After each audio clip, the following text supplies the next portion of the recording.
Baik, Assalamualaikum warahmatullahi wabarakatuh. Perkenalkan, kami dari kelompok 3 izin untuk menjelaskan materi mengenai kepemimpinan yang memotivasi pegawai dari mata kuliah lingkungan bisnis dan manajemen. Sebelum memulai materi, izinkan saya untuk memperkenalkan anggota kelompok kami terlebih dahulu.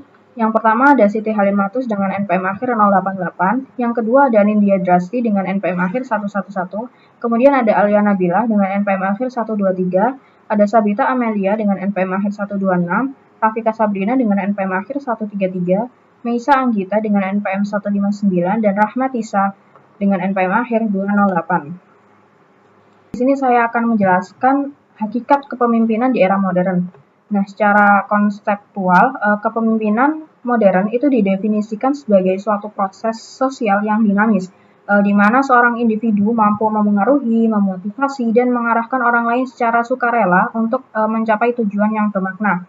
Nah, kata sukarela di sini itu bukan karena mereka secara cuma-cuma, tapi ini menjadi penyebab yang esensial, di mana kepemimpinan itu lahir dari kepercayaan, bukan dari ketakutan atau paksaan struktural.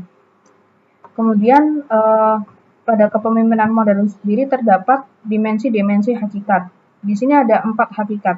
Untuk dimensi yang pertama ada kepemimpinan sebagai proses relasional. Artinya kepemimpinan itu bukan atribut tunggal yang dimiliki oleh seseorang, melainkan sebuah proses yang terjadi dalam relasi antara pemimpin, pengikut, dan konteks situasional.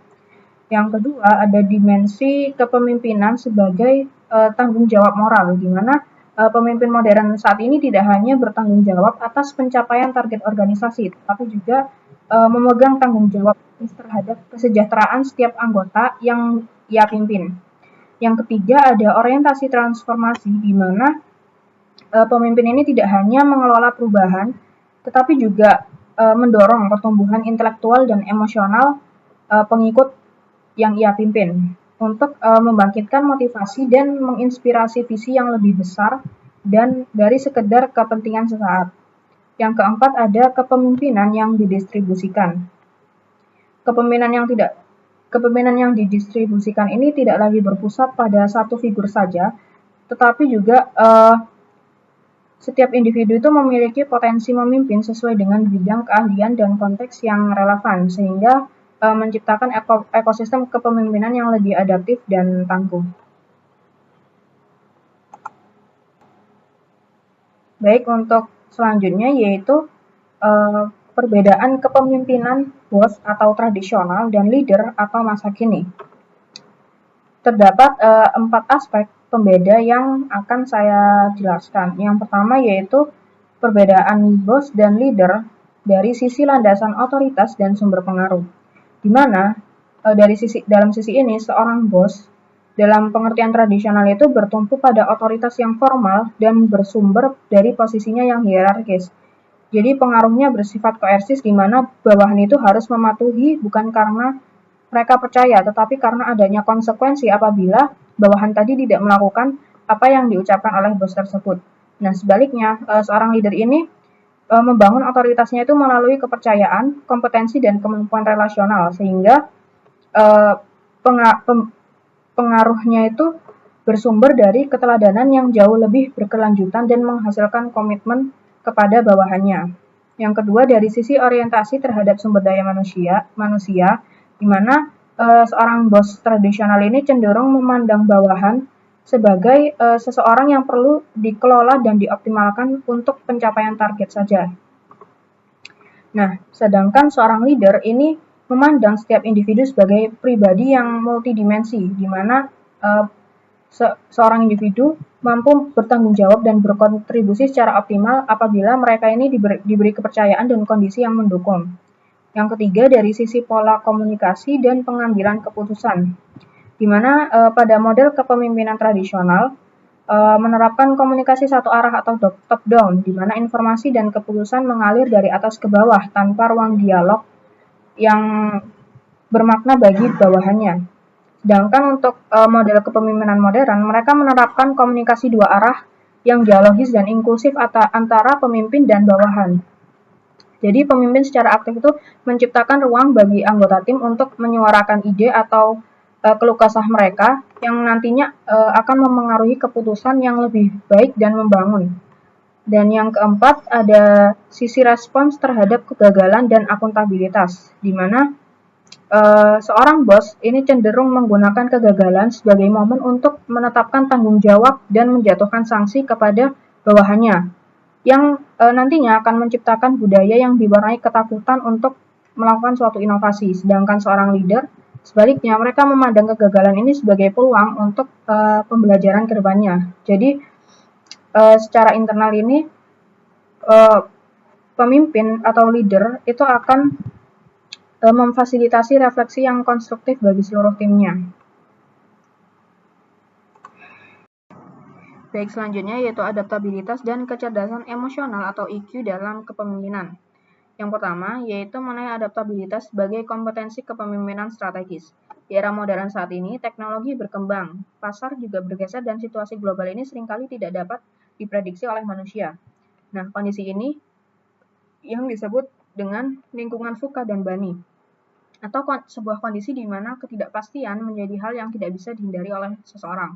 Nah, dalam situasi seperti ini, seorang pemimpin itu dituntut untuk tidak hanya mampu bertahan, tetapi juga mampu menyesuaikan diri dan terus berkembang di tengah ketidakpastian tersebut.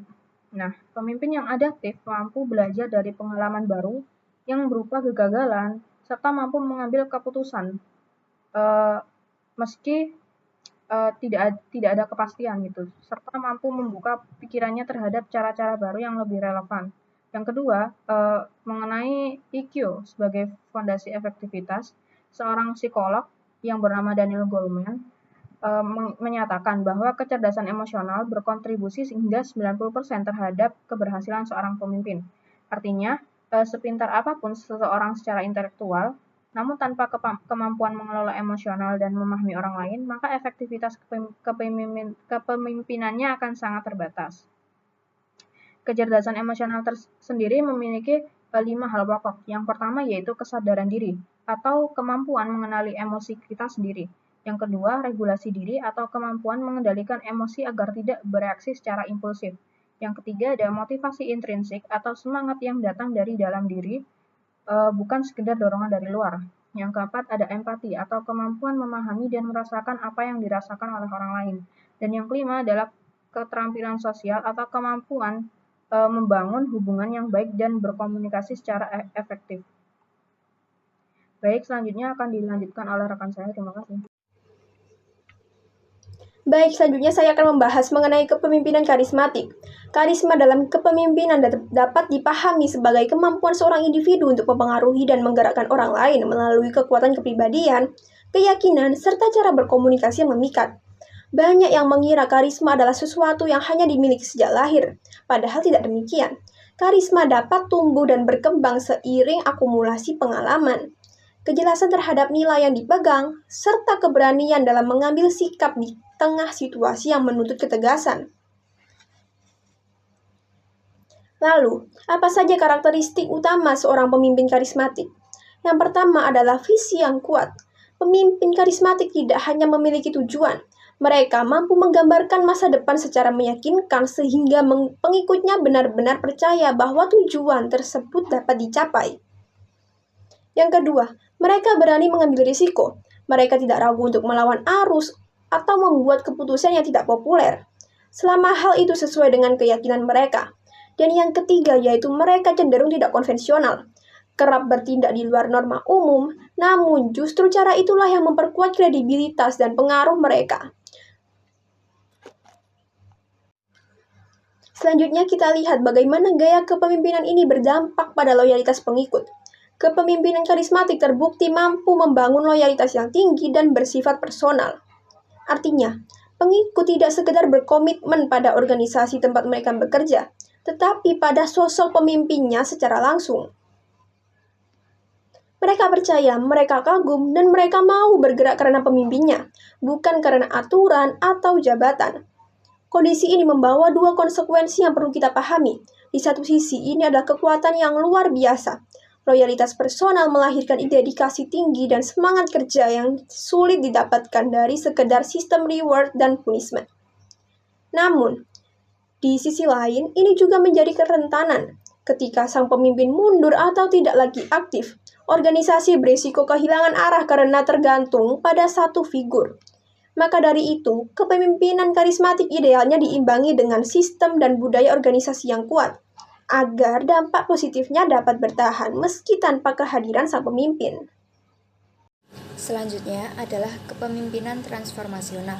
Kepemimpinan transformasional adalah gaya kepemimpinan yang berfokus pada menginspirasi dan mengubah cara berpikir para pengikutnya agar mereka mau berkembang dan mencapai tujuan bersama. Jadi, pemimpin ini bukan sekedar memerintah, tapi benar-benar menggerakkan hati dan pikiran timnya. Ada 4 esensi utama dari kepemimpinan ini.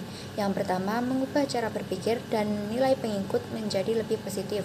Yang kedua, meningkatkan motivasi kerja dari sekadar karena kewajiban menjadi karena kesadaran dan tujuan. Yang ketiga, mendorong anggota untuk terus berkembang, kreatif, dan percaya diri. Dan yang keempat, membantu anggota melihat dampak besar dari pekerjaan yang mereka lakukan. Nah, sekarang mari kita lihat perbedaan antara dua gaya kepemimpinan ini secara lebih jelas. Kepemimpinan transformasional berfokus pada perubahan dan pengembangan anggota tim secara menyeluruh. Pemimpin dengan gaya ini selalu berusaha menginspirasi dan memotivasi orang-orang di sekitarnya. Hubungan yang dibangun bersifat emosional dan penuh kepercayaan, sehingga anggota merasa dihargai sebagai manusia, bukan sekadar bekerja. Gaya ini juga sangat mendorong kreativitas dan inovasi, karena anggota diberi ruang untuk berpikir bebas. Yang paling penting, anggota bekerja bukan karena takut atau iming-iming hadiah, tapi karena mereka percaya pada visi dan tujuan bersama. Berbeda dengan itu, kepemimpinan transaksional lebih menitik beratkan pada hasil kerja dan pencapaian target. Sistem yang digunakan adalah reward dan punishment. Siapa yang berhasil akan diberi penghargaan, siapa yang gagal akan mendapat sanksi. Hubungan antar pemimpin dan anggota cenderung formal dan berdasarkan aturan yang sudah ditetapkan. Kepatuhan terhadap prosedur sangat ditekankan, sehingga kreativitas kurang mendapat ruang. Anggota pun bekerja lebih karena dorongan imbalan atau rasa takut akan hukuman. Baik, di sini saya akan menjelaskan mengenai kepemimpinan transformasional dan konsep The 4 Eyes. Kepemimpinan transformasional adalah gaya kepemimpinan yang berfokus pada kemampuan seseorang pemimpin untuk menginspirasi, memotivasi, dan membawa perubahan positif bagi anggota maupun organisasi. Jadi, seorang pemimpin tidak hanya bertugas memberikan perintah atau mengawasi pekerjaan, tetapi juga membantu anggota berkembang dan bekerja dengan penuh semangat. Gaya kepemimpinan ini sangat penting di era modern karena organisasi saat ini menghadapi banyak perubahan seperti perkembangan teknologi, persaingan bisnis, dan perubahan kebutuhan masyarakat. Oleh karena itu, organisasi membutuhkan pemimpin yang mampu membangun semangat, kreativitas, dan kerjasama tim. Menurut Bernard M. Bass, kepemimpinan transformasional memiliki 4 pilar utama yang disebut The 4 Eyes, yaitu idealized influence, inspirational motivation, intellectual stimulation, dan individualized consideration. Keempat pilar ini menjadi dasar bagaimana seorang pemimpin dapat mempengaruhi anggota secara positif, sehingga anggota tidak hanya bekerja karena kewajiban, tetapi juga karena merasa termotivasi dan memiliki tujuan bersama dengan organisasi. Selanjutnya yaitu 4 pilar utama dalam kepemimpinan transformasional. Pilar pertama adalah idealized influence. Dalam pilar ini, pemimpin menjadi teladan atau role model bagi anggotanya. Pemimpin harus menunjukkan sikap yang baik seperti jujur, disiplin, bertanggung jawab, dan memiliki integritas tinggi. Karena sikap tersebut, anggota akan menghormati dan percaya kepada pemimpin. Jadi, pengaruh yang diberikan bukan karena jabatan atau kekuasaan, tetapi karena keteladanan yang dimiliki. Selanjutnya, pilar kedua adalah inspirational motivation.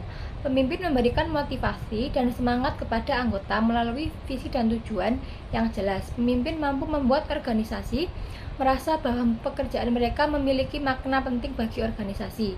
Dengan adanya motivasi tersebut, anggota menjadi lebih optimis, percaya diri, dan semangat dalam mencapai tujuan bersama.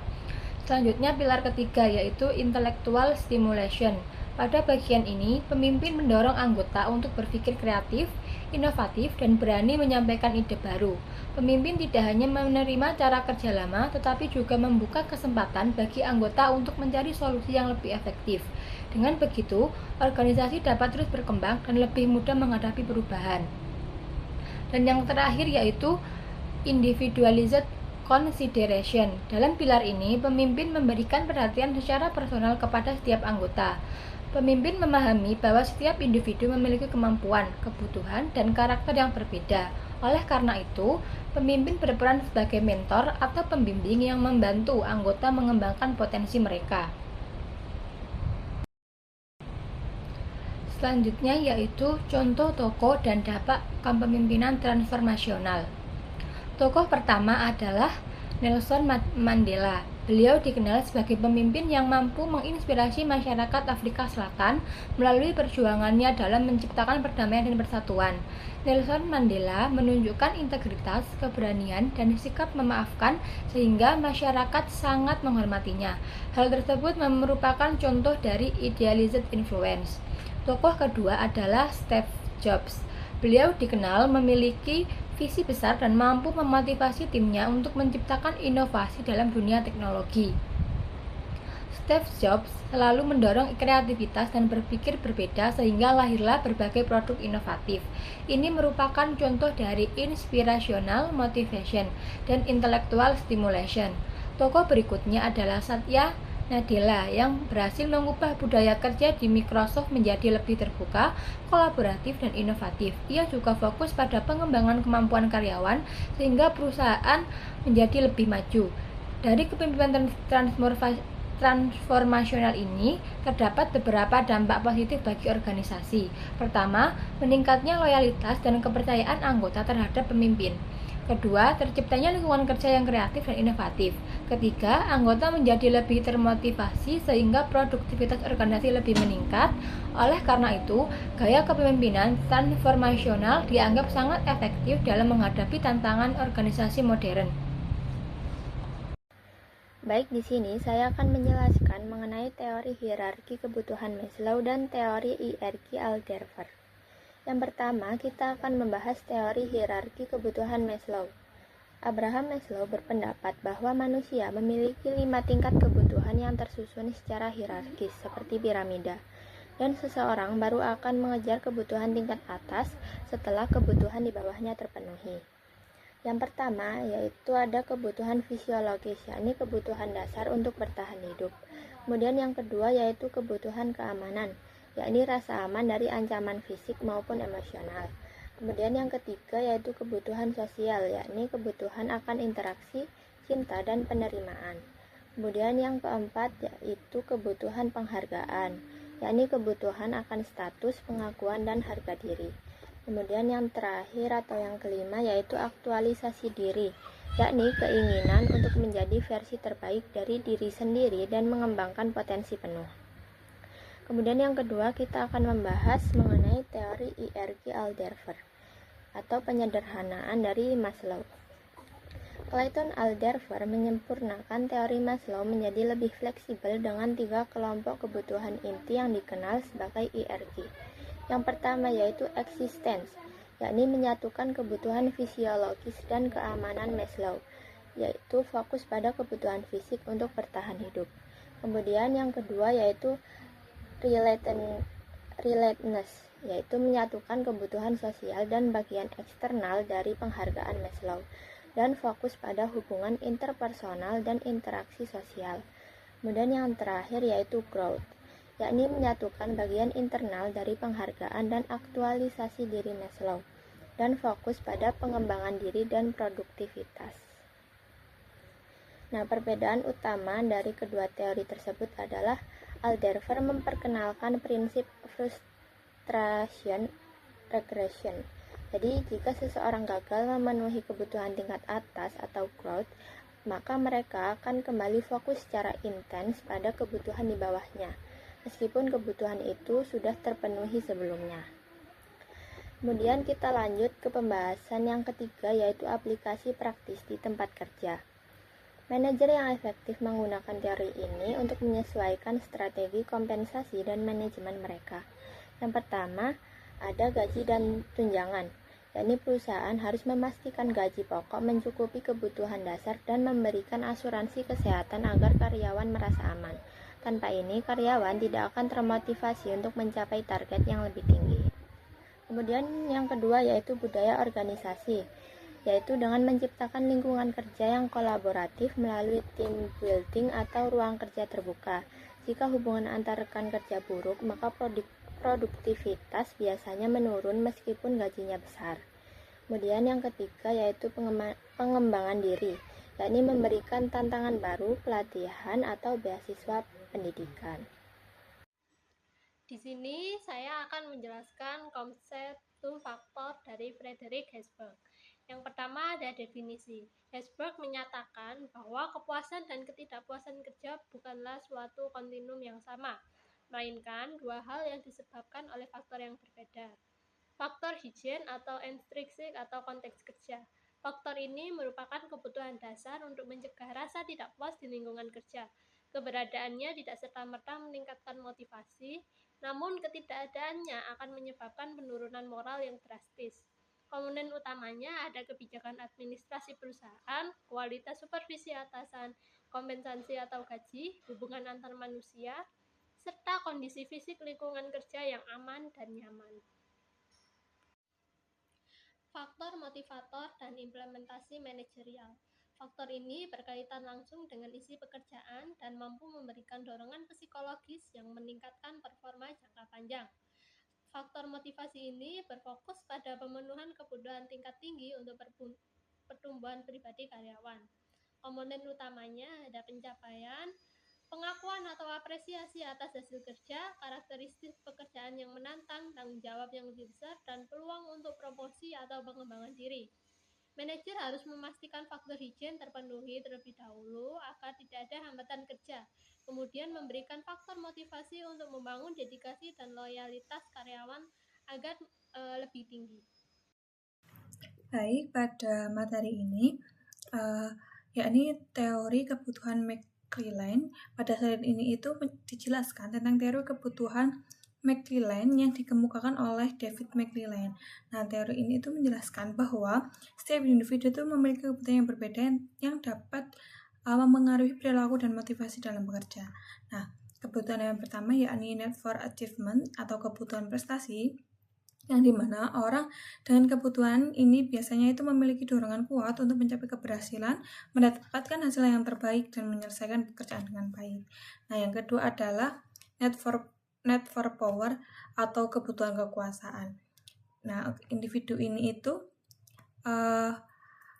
cenderung senang memimpin, memengaruhi, dan mengatur orang lain agar tujuan organisasi itu dapat tercapai.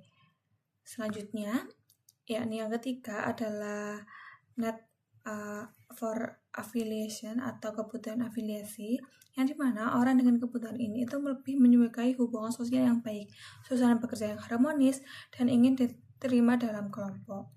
Nah, melalui teori ini, manajer dapat memotivasi setiap karyawan sehingga dapat memberikan pendekatan yang sesuai seperti itu. Nah, pada selanjutnya yakni adalah materi peran manajer dalam memotivasi karyawan. Pada slide ini itu dijelaskan bahwa setiap karyawan memiliki kebutuhan dan motivasi yang berbeda. Karena itu, manajer itu harus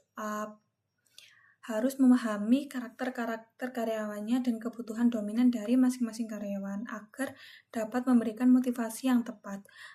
Dengan memahami kebutuhan tersebut, manajer itu dapat meningkatkan semangat kerja dan produktivitas karyawan. Ada beberapa cara yang dapat dilakukan manajer untuk memotivasi karyawan, antara lain yakni memberikan penghargaan atas prestasi, memberikan tantangan dan kesempatan berkembang, menciptakan lingkungan kerja yang nyaman dan harmonis, memberikan tanggung jawab atau kesempatan memimpin, serta menjalin komunikasi yang baik dengan karyawan. Jadi, peran manajer itu sangat berpengaruh terhadap suatu perilaku karyawan tersebut dalam perusahaan. Nah, peran manajer juga itu sangat penting dalam menciptakan memotivasi kerja yang positif di dalam organisasi. Baik, sekian pemaparan materi dari kelompok 3 mengenai kepemimpinan yang memotivasi pegawai. Kurang lebihnya mohon maaf. Sekian, terima kasih dan wassalamualaikum warahmatullahi wabarakatuh.